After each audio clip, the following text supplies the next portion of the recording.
Hey everybody, Nina here of She Knows SEO, and we are going to go through all of the OpenAI GPTs. Don't worry, I'm going to keep this video quick. I already tested all of them, so I can tell you what they do and if they're worth your time. If you don't know, ChatGPT recently did an update, and now not only can we build our own custom GPTs, I did create one, it's really fun. I'll have another video on that coming soon, but we can also use all of these cool new ones that they've made.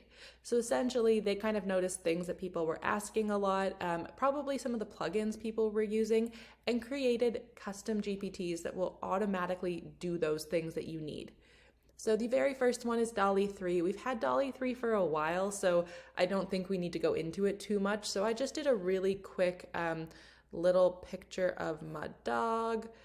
There we go, where I tried to turn him into a Dr. Seuss style cover. It didn't want to read his image for some reason this time, I think because it got overloaded yesterday, but it did these initially, and then when I tested it later, it still worked. So honestly, DALL-E 3 is always great. It'll create cool pictures for you, but you don't necessarily need to use it anymore. You can just go into general ChatGPT, and DALL-E 3 and Bing are now built into it, even the code interpreter. So you're set. You don't necessarily have to go into DALL-E to do this.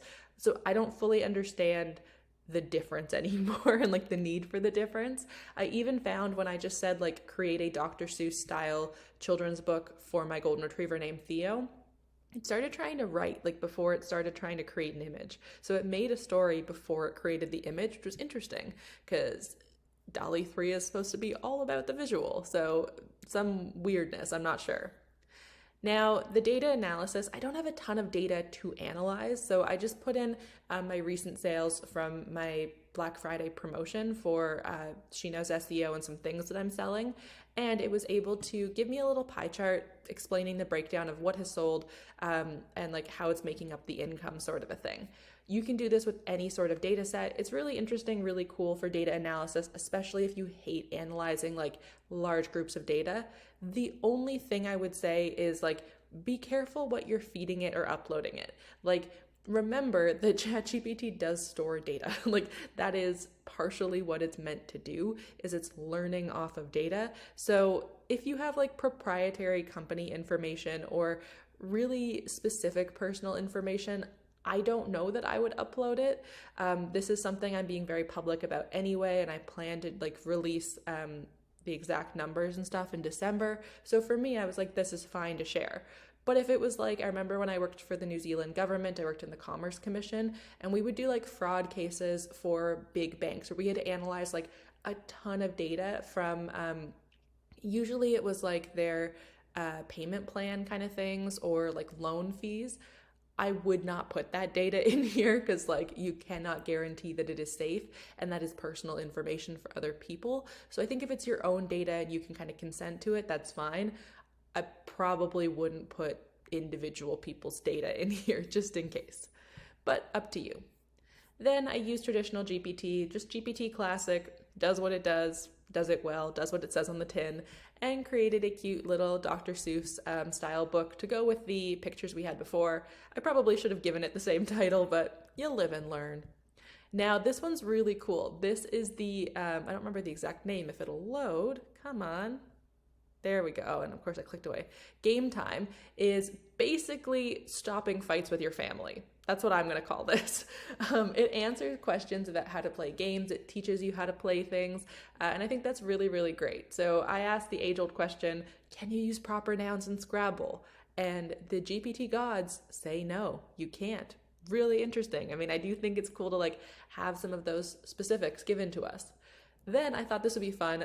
My sister and I love Cards Against Humanity, but we're often at my dad's house. So weird to play with your father. Let's just put it that way. So I was hey, how can we safely do this? And it gave me some good advice. I think it's funny that it had a safe word and aftercare, but I think overall, it did actually give you some good options here. And this would be really great as well for learning to play games I don't know, backgammon or something is one I recently learned to play, Chinese checkers, things that I found that the instructions never made sense to me, the visual instructions, and even card games where people would be okay, does anyone know how to play bridge? And I'm I don't know how to play bridge, but I felt weird trying to understand how to play. You can now have Game Time help teach you. Then there's the negotiator. I am not a good negotiator. Like, I back down from confrontation and get really scared, especially face to face. So I love that you can practice these now. You can practice negotiating for a raise. You can practice like negotiating for a later bedtime or whatever you need to negotiate, even with yourself. Like, it's pretty cool. You can even request it to like actually be the person in practice with you. So a great use case, especially for like if you follow her first 100K on Instagram or TikTok, she talks about like negotiating for a raise and things like that, or for starting salaries. And this can let you kind of practice that. Now, this one's cool. This is the creative writing coach to help you be a better writer. It is not technically made for bloggers, but I was like, hey, let's try it. So I went on Must Do Canada and found an affiliate post that they had. This is written by Matthew G. Bailey. Thank you for unknowingly letting me use your post for this. And I just said, like, how could I improve this for conversions? And it gave me a lot of great notes. Like, it said the things that are good. And so this is interesting if you put in someone else's writing to learn what did they do well. But then you also get like some things that could change. Now, a lot of this is incorrect because it doesn't have the URL to be like, okay, it's already mobile friendly. It already has images and things like that. But we get a lot of good tips here. We could even work with it to kind of create that content, like add the changes into the content. What it's more made for is creative writing, like books, short stories, little things like that. But I think it can be used for kind of any sort of writing to some extent. You might just need to prompt it a little bit more with like what good writing is in that sphere.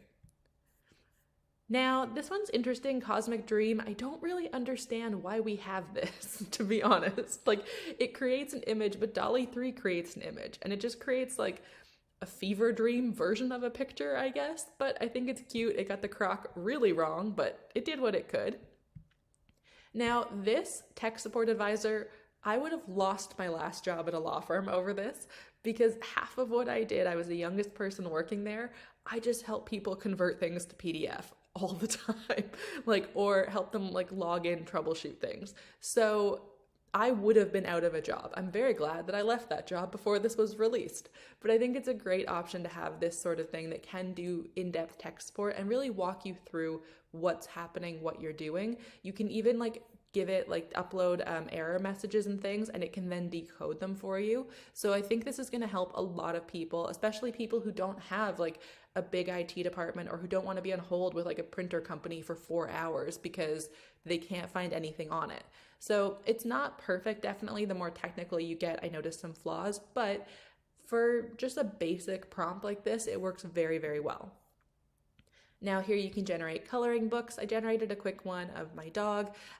Coloring books have been a big use case for ChatGPT. Coloring books and stickers have been like a huge use case for Midjourney as well. People really like using this to create images, usually for personal use or to give away for free. I have seen people sell them on like Amazon or Etsy. I do not know the legalities of that. I would question the legalities of that because you technically didn't create it, so you don't own it. So I don't know, but I think this is super cute for fun to like even just have coloring pages for your own like use and for your kids. Coloring makes me anxious for some reason, so it doesn't calm me down, but I know it does for a lot of other people. So if it does, you can now like custom make your own coloring books. I might even like just make some for my family or something of Theo doing fun stuff, because I'm kind of obsessed with him. The Laundry Buddy GPT, I want to call them plugins all the time, but they're kind of not. But it would have saved me in university. The first time I ever did laundry was in university because honestly, like our washing machine was messed up as a kid. So my mom only knew how to use it. So we just didn't. So the first time I tried to do laundry, I dyed like half of my clothes blue somehow. And then my friends had to like teach me how to use it and fix it. And I was just like crying in the first week of university. It was really bad. I would have killed to have this. And actually it taught me some stuff. I like couldn't think of like what to ask it. So I just was like, I'm covered in pet hair. How do I fix this? And it gave me a lot of really good tips. Like the vinegar one, I'm genuinely going to go buy vinegar today and try this. Like I think that's so useful. So super, super helpful. I mean, really great, especially for those of us whose like parents didn't really teach us adulting things. Like they just were kind of like, we're going to release you into the wild and hope you figure it out. And it's like, wait, no, help. Now GPT can like be your surrogate mom, basically. This one's cool, the sous chef plugin. I think it was Dr. Marie Haynes on Twitter who's been using it, like just normal GPT, or I guess paid GPT-4 to create meal plans and things for a while. Well, now you have an actual like GPT that's meant to do that. So it's going to try to help you figure out if you take a picture of what's in your fridge and say like, okay, what can I make from this? If you ask it like, I'm craving a salty snack, here's what I have, what can I make? I asked it to make me a gluten-free chicken pot pie, and it did not do a great job. I will fully admit that. It tried. But for some things, like if I was like, hey, I want to be gluten-free, and it just tells me buy a gluten-free pie crust, like, what? I definitely think at some point it should ask me, do you want, oops, didn't mean to do that. Do you want me to like give you the recipe for a gluten-free pie crust? No, it never did. And that was annoying. Also gluten-free all-purpose flour. Like this is why, as someone who reads a lot of gluten-free blogs, recipe bloggers are fine because I want to know the brand. Like gluten-free flour is very different between brands. However, I think it's a great use case for like a simple pasta dish or being like, I have these ingredients. How can I do a week's worth of groceries? Or even asking for a week-long meal plan, especially if you just have like one or two things that you can't eat. I have a lot of dietary requirements, so I expect it's not going to be able to handle me, but I'm going to keep testing it and we'll see how it goes. Now, this one's really cute. This is the sticker creator if it loads. Sorry, y'all, I'm hotspotting because I just moved, but look at how cute that sticker is of Theo. Like, I want a million of those. This is so, so cute. Now I have to figure out how I can print stickers. If you know, let me know because I need to figure this out. So I think this is really great because it's giving you just like really cute stickers. It fully like did the party hat and everything. It did a great job. And like I said, this is a common use case for these image-based AIs, and I don't know if you could resell this. I probably wouldn't personally, but I know other people are, so you do you. I'm not here to judge. Now this, the math mentor, I wouldn't be in therapy, probably, to some extent, if I'd had this. Because like most of my childhood was my father and I screaming at each other over math homework, I think. Probably not most of my childhood, but I've repressed the rest. So like that's one of the few things I remember is us just being like, I don't know, him being like, just no calculus. I'm like, what? I don't know calculus. Stop it. So I've seen on TikTok people talking about Common Core math, and I didn't know what that is. So I'm like, what is it? And it told me. Then, this is going to sound weird, I really love trigonometry. I don't know why. I always found it really like soothing to do trig homework, and it's really hard to find trig problems online that you can just do for fun because no one else does it for fun. So I think this is really cool that it like can generate problems for you to test. I think this is going to be a really awesome use case and just really interesting. Now, the hot mods also don't fully understand, and it didn't really work the first time. I was like, make him purple, but I didn't really specify what. Like, so then when I said make the fur purple, this is the most depressed looking golden retriever ever. But it kind of did it. I don't understand why you would want this. Like, again, you have Dolly 3 that can just do it. Then we have the mocktail mixologist, which is going to create like custom mocktails for you. As someone who doesn't drink, this is helpful to some extent. I tried it a number of times and it can really only do basic ideas though. So it was like, okay, what's a rum alternative that's like gonna kind of taste like it? And it didn't know any brands, and like that was kind of annoying. Like, also I will note, if y'all want a good non-alcoholic rum, Ritual does very good ones of rum and tequila, and Atypical does like canned rum and cokes that are non-alcoholic, and they are so good, especially if you're hiking. Highly recommend. So this was fine, but as someone who was a bartender for a long time and really loves mocktails, it could only kind of do the basics. So it tried. Then, I don't know why this exists. The Gen Z 4 meme will help you decode Gen Z language and memes that you upload. Like, why is this funny? Okay, I don't know. Apparently a lot of people were doing that. Maybe they're just trying to get Gen Z to use it. I don't know. It's there. So those are all of the GPTs. The ones that I would say are the most helpful are going to be ones that are actually going to change like your daily life sort of situation. So the sous chef and laundry buddy, I think those are really, really useful.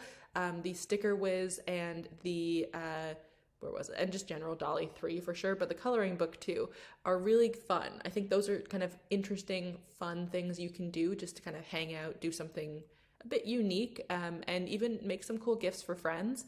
But to be honest, a lot of these I just don't like. The cosmic dream, I don't understand. I don't know why we need that. To some extent, the negotiator too, and the data analysis, like we could already do that in normal GPT. So perhaps I'm just not using them as intensely. I do think they're cool. I just don't know why we needed its own thing.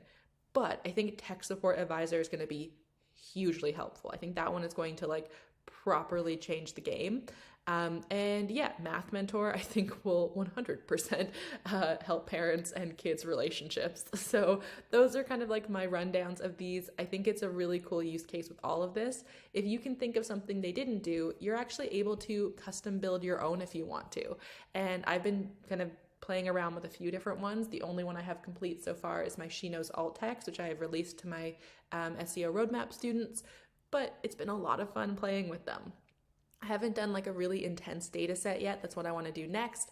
But you can really create whatever you want. I found so many cool use cases people have created for themselves. And these are just the ones that ChatGPT made for us to kind of start with. There is going to be a ChatGPT store, kind of like the Chrome store or like an app store sort of thing. They are going to eventually make these paid potentially. So like people, they're going to be free ones too, but people are going to actually be able to like build something and then say, okay, you need to pay me $1 to use it, just like the App Store, which is really cool, to be honest. I think that's a really interesting idea for them to do, and to kind of keep them relevant, especially as more people are creating custom AI systems. So that's going to be really interesting to see how that works down the line and like what kind of monetization that can actually mean for creators. Even if you just build something fun and weird. There's one that I saw that was like, turn yourself into The Simpsons. Do you really need an app for that? No, you can like just go into DALL-E 3 and do it. But they've already coded a lot of extra little elements to it that can make it a little bit more precise, I guess. I had some fun making myself into a Simpsons character. It was entertaining. It wouldn't do my dog though, so I was like, that's a flaw. It should Simpsonize dogs and pets too, I think. I mean, there's pets in The Simpsons. But I digress. So I think this is a really interesting addition to ChatGPT and really cool, especially for like less technologically savvy users who don't necessarily know how to prompt it. The fact that these prompts are basically built in, so it knows that when you ask for a coloring book, it knows what to give you. I think that's going to be super, super helpful for casual users. But for those of us who are using this more for work, you don't genuinely need any of these. The base ChatGPT has gotten so good that it is all you need. I have another video called The One Chat to Rule Them All that is really going through how those of us who use it for work and for blogging really only need that and all the cool things that it can do now that it can integrate Bing and DALL-E 3 and the data or the code interpreter all at once. So I hope you had some fun with me going through all of these. I hope that you have fun playing with them. I mean, they do cool stuff, but I think ultimately they're not super work friendly for us. We don't really need them. Other than the tech support advisor, again, can someone explain to me why it's a capybara? Like why was that the logo that they chose? How is that tech support? I don't understand. And I know capybaras went like viral on TikTok for a bit, and like I was fully a part of that. I get it. Never were they tech support, so I don't understand. Please help me. Please. So I hope you had fun with me and you get to play with ChatGPT, and I'm excited to see what interesting new things you guys can do with this stuff. Have a great day, and I'll see y'all soon.